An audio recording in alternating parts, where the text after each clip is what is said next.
Well, Nolan, thanks for coming down to see us here. Yeah, thanks for having me. So, I have to tell you, I've been in tech, a long time.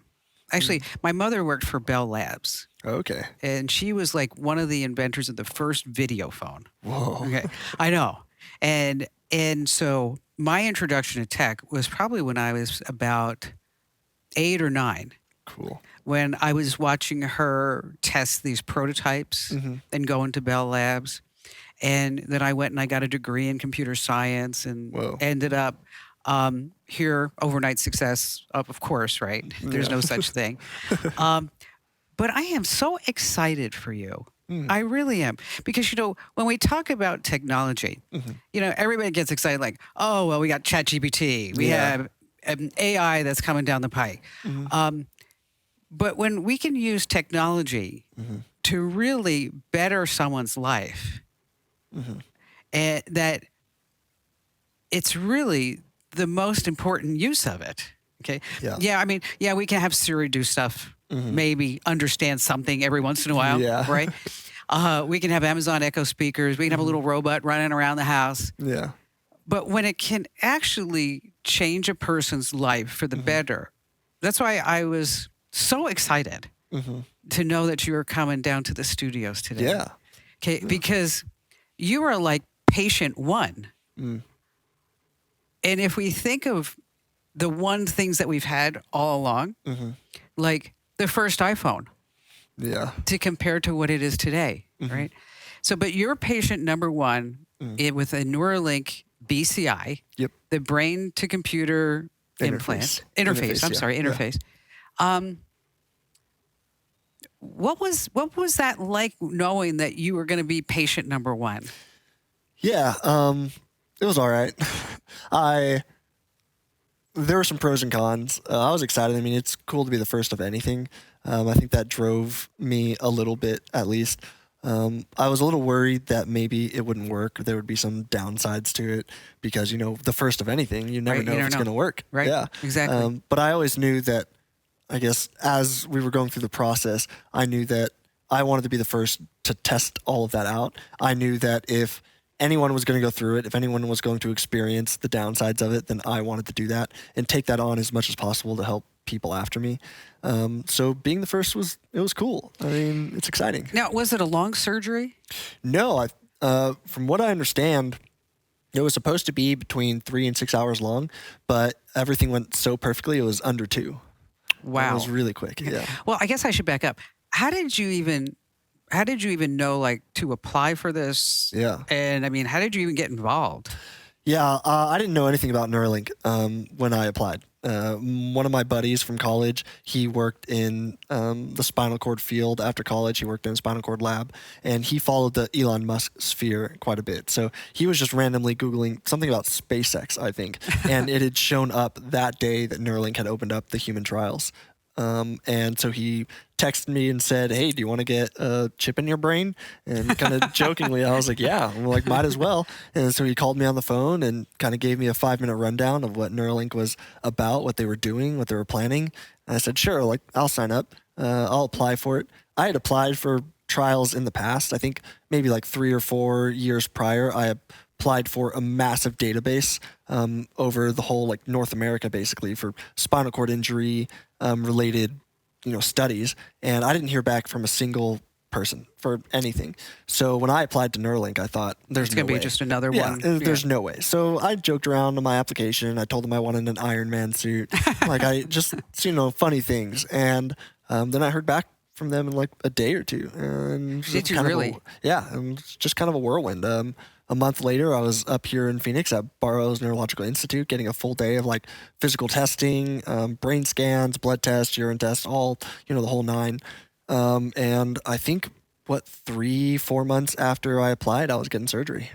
Wow. Yeah. That's amazing. I know. Okay. So how did you become paralyzed? Yeah, so right after my senior year of college, I was 22. I was working at a summer camp up in the Poconos, and it was my day off. I was at a man-made lake, and if you imagine running into the ocean and you get to about waist deep water, the waves are coming in, then you kind of like dive under a wave. Sure. That's all I did in the lake. It's not like I was jumping off any sort of like cliffs. I wasn't jumping high. I didn't like dive headfirst in anything. I just ran in the water with a couple of guys, and we all kind of dove in like that. I think I got hit in the side of the head by one of the guys that was with me, a stray hand, elbow, knee, foot, something, because I definitely didn't hit the bottom. The side of my head was sore for a few weeks, so I knew I got hit in the side of my head. I don't know. It was just kind of a freak accident. Random really. accident, Yeah. freak accident there. Yeah, that's so tragic. Yeah, it was unfortunate, but I coped pretty well. I'm a pretty easygoing guy. I kind of roll with the punches, so I actually immediately woke up face down in the water, and I knew that I was paralyzed. I tried to move, and I knew I couldn't, and so I was holding my breath, and I just thought, what do I do now? And that's kind of how I've been the entire time with my accident. Just how do I move forward? What can I do to make my life better even a little bit? Get off a ventilator. Try to get as much movement back as possible. Just things like that. And I think I've been really blessed to have a family and friends, massive, great support system that's really kept me going, and I've stayed fairly positive over the years, all things considered. Well, you know what? You have a great attitude. Thanks. I mean, obviously, it shows through. I mean, and your warmth and your generosity and what you wanted. I'm sure there are great things ahead for you. Yeah, I hope so. So you get this implant. Yep. Okay.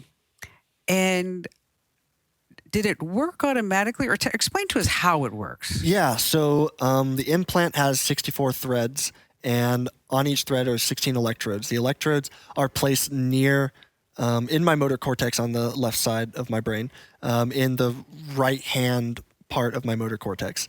And basically when the neurons fire, so the electrodes are placed, the threads and electrodes are placed near neurons, and when they fire, that records those whatever intentions that they are. So if I try to move my hand to the right, neurons fire. It picks up those signals, sends it to an application that Neuralink created, and they upload it on a computer. And I train algorithms. I train models. So a lot of machine learning. I train them to do exactly what I want. It's almost like calibrating a cursor on a computer screen. It tells you to move the cursor to the right, so you push to the right. It tells you to move to the left, you push to the left. I do that with the Neuralink, with the app and the algorithm, and over time it learns what I want to do, and then I can control the cursor. Now, so how long have you had the BCI? A little over 5 months. Is it getting better? It is. It's still getting better every day. It's a lot of software tweaks on Neuralink's side. They're learning more what information is redundant, what they don't need, some things that are obsolete that they thought might, help improve control that really doesn't. So they're constantly refining it, and so it's been getting better the whole 5.5 months ish that I've had it. And what was like the biggest thing that you're able to do now that you were not able to do before? I mean, what I keep telling people is it's something as simple as sending a text message. I just sent a text even the other day from my old computer while my Neuralink was charging, and one of my friends was in the room, and it took me about 10, 15 minutes to send the text, constant, like you were talking about Siri, sometimes understanding what you're trying to say. Right. It doesn't work. And so it would take me so long to even reply to one person. Now imagine trying to keep in touch with all of my friends, all of my family all the time. It's just not feasible. So now I can send a text in a couple seconds. It's super easy. So tell us, how do you send a text now? So I do it through the computer. I do it through the app. I have cursor control right now. That's just the first part of the study. So soon it'll be things like texting and different ways for the implant to understand what I'm trying to tell it, different words maybe. So right now I have a virtual keyboard that I control with my cursor, and I have a dictation that Neuralink built specifically for me. And so I go on like a text messages on my computer through my phone, and I'll either use dictation or type with the cursor, little things here and there.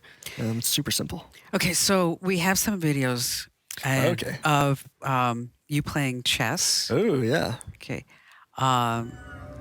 Explain to us what we're looking at right now. So this is the calibration process, this one right here. Oh, so this is these bubbles I will either follow the cursor to those bubbles, and then eventually it'll give me control of the cursor, and then I move the cursor to each bubble. And this was the first time I had actually ever gotten complete cursor control. Now, okay, so everybody knows, what is the cursor? Like what you move with the trackpad with the mouse. Okay, Yeah. and so you're thinking about moving the cursor. Yeah, at first it started out with me attempting to move. So in my mind, all of this made a lot of sense at the beginning. It's a chip with threads that are implanted in my motor cortex. My signals in my brain still work. They're still firing. For sure. The signals just don't get down to my hand because there's a disconnect in my spinal cord. It's almost like if you were to have a strand of Christmas lights and one bulb halfway up goes out, then maybe the rest go out as well. It's not like that per se, but you can't send the signal through that broken part of the spinal cord. So all the signals work. So in my mind, it made sense. It's reading those signals. It's learning my intentions. So when I try to move my hand to the right, even though I can't physically do it, the signal is still there. Gosh, that is phenomenal. I know. It's amazing. It's amazing. You know, you got to give Elon Musk credit. I mean, Yeah. You know, for a lot of people, including myself, I don't like Teslas or, you know, because I'm not a big fan of the car, but what he's doing with SpaceX and Starlink. I know, right. Okay. I know. Did you see that it's about the size of an iPad now? You can carry Starlink around in your backpack. I didn't. That's amazing. Isn't it? I mean, so no matter where you are on the planet, and of course, you know, it's the size of an iPad now, which means in a year, it's going to be half the size, and it's going to keep getting smaller and smaller and smaller. Yep. And see, and I know that with the Neuralink, he wants to someday, and this is where it gets controversial, is that to blend it with human consciousness and AI, and which I could totally see that happening. Yeah. I mean, can't you? Yeah, I can see it happening. I'm excited for that time. I know a lot of people have a lot of concerns, ethical concerns, things about that. My immediate focus is helping handicapped people. They're like, for me, just specifically, it's changed my life so much. It's made me more independent. It's helped me feel like I have a purpose and that I'm able to accomplish a lot more that I wasn't able to accomplish before. Yeah, I'm sure it's great for your psyche and your mental health and your emotional well-being that you're able to do some things. Do we have the video of you Nolan playing chess? Not chess, Mario Kart. Oh, Ooh, okay, Mario all right. Kart. Okay, so you're a big Mario Kart fan. I am. I love Mario Kart. I've been playing things like Nintendo my entire life, so I grew up a gamer. And so now you're still playing Mario Kart. Yeah, so what is in this video was one of the first weeks that I was using the implant. They physically, the Neuralink team was in my house, and they physically wired my computer up to a converting box and then to the Nintendo Switch. And so it translated my intention with the cursor into different movements on the Mario Kart controller. They have since taken that away from me to build a more robust system. That's where, great. where I would be able to go and play on my own without them needing to be there. So they're working on that. But there's a lot of things that they're trying to do at once, and it's not a massive team. How many people are on the team? I don't know. With the people that I work with, I think maybe 10 to 12 that work with me directly. I talk to maybe 4 or 5 of them on a weekly basis. The rest are more in the background. But it's a pretty small team to be doing all of the things that I'm trying to do. Have you made direct requests of them saying, okay, what if it did this? Could it do this? Yeah, all the time. They're constantly asking my feedback. What would I like to do? Are there things that I can't do now that I wish I could do? Things like different games that I wish I could play, and what the gap is for them, what they need to do in order to get me there. So I'm constantly telling them things that I would like to do. I mean, I want to write a book at some point. I was going to ask if you wanted to do that. Yeah, I do. I've always been into fiction and fantasy, so that was kind of my lane. But with all this going on, I might as well. It's 100%. You're just, I mean, because you're living it. Yeah, exactly. So I hope to do that at some point, and we're working with things like sign language fingerspelling right now in order to get the typing to work. We're doing handwriting samples. We're doing speech to text sort of things where I would just say words now to calibrate, but then think them in the future, so it would write out the whole word. I mean, so many different things in order to That make is this. just, isn't that wild? I know. I think at the beginning of my journey, like I said, I was doing a lot of attempted movement. The day it clicked that I didn't need to attempt and I could just think things and make it happen, the world opened up to me, because I realized that the Neuralink could learn a lot more than I ever thought it was capable of. So I can think maybe even very complex ideas or concepts, and maybe at some point and someday it'll be able to understand those and translate them onto whatever I'm working with. Well, I mean, look at everything that it's done in the last 5 months. Yeah, I know. I mean, it's And wild. as soon as they get more participants in, then the growth is going to be exponential. Well, So, they are coming with patient 2. yeah, soon. Yeah. And that's, and I bet you guys, or it's a gal, I mean, will be working together. Yeah, I'm not sure how closely we'll work together. I've mentioned that I don't mind being available to them for any questions, comments. They would like to talk. I would like to get feedback. Like, what is this experience like for you? This is what I feel. This is how I use it. I'm not sure how directly we would work together, mainly because it's a study. I'm not sure how. Oh, like, yeah, you know, you're right work. about that. They Yeah, probably don't so- want to Yeah. taint it at that Yeah, point. exactly. So I'm not sure. So has it been, it has been approved by the FDA. Yeah, so this is a safety study. So it's approved for the FDA for human clinical trials. So this is just trying to see how safe it is and then how effective it is at like doing what it's supposed to do. Safety first, and then how effectiveness second. Now, have the folks at Neuralink, have they ever talked to you about like whether or not it could get hacked? Yeah, it's possible. But the more I talk with them about it, the more I did talk with them about it or think about it, there's not much that you would get from it. You would be able to read my neurons firing. You might be able to, hack the cursor and control my computer if I'm connected to it and you're close enough, which, I mean, Because it'd have to be through Bluetooth. yeah, it's all right? so it's all through Bluetooth. So Right. you'd have to hack it in that way, and then you could control my computer. I would just be able to shut my computer, turn off, like disconnect from the Neuralink, and all that would stop. I mean, there are a lot of ways that I just don't see why anyone would want to. You wouldn't get anything from it, so it doesn't make sense to me. So It's kind of like, worried. people are always concerned like their pacemakers or something else are going to get Exactly. hacked. And Yeah, exactly. And the security is like the Neuralink team they're smart guys, and they have a really good security team around this, so I'm not worried about it. Well, you know what?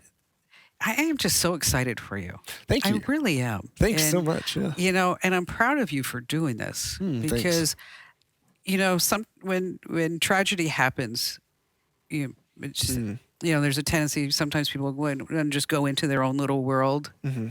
But what you're doing is really going to have an impact in the future. Yeah, I hope so. Yeah. Have they talked about if they could actually make Neuralink move your hands, your Yeah. physical hands, move your legs? I think it's going to happen in my lifetime.